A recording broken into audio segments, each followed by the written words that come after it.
Before we dive into creating the droplet, I want to take you on a bit of a journey. I work as a business analyst, and a big part of that job is finding solutions to problems that I sometimes have absolutely no clue how to solve. And here's the thing. Sometimes the solution you find isn't the best one out there, but that's not the point. The point is that you got over the finish line. Leaning on ChatGPT can be a lifesaver in many cases.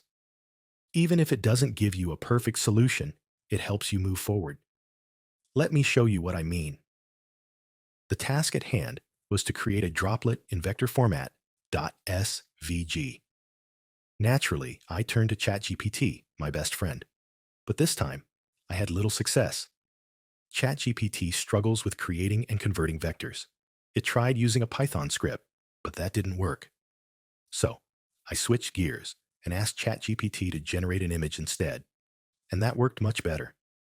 With the image as a reference point, I then asked ChatGPT to convert it into a vector, but once again, it failed. At this point, I asked ChatGPT for free websites that could help me convert the image into an SVG, finally leading me to a workable solution. It told me to try vectorizer.io. And once again, I'll have to disclaim that I'm not sponsored. That being said, if you want to try it yourself, you can find a link in the material. It's free, or at least until you use it too many times. If you don't want to use it, no worries. All the objects we need are also available for download in the material. Let me show you how to use it. Just upload an image or drag it in. Wait for it to convert, and then click download. That's it.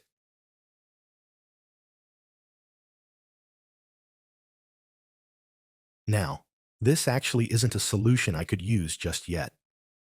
I only wanted the outline of a droplet, but when I converted the image into a shape in PowerPoint, which I could do because it's a vector, I ended up with over 800 different shape parts.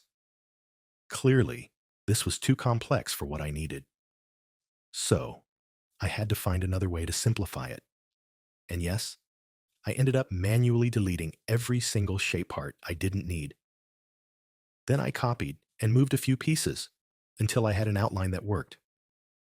Finally, I used PowerPoint's merge function to turn everything into a single shape. Was this the best solution out there? Hell no.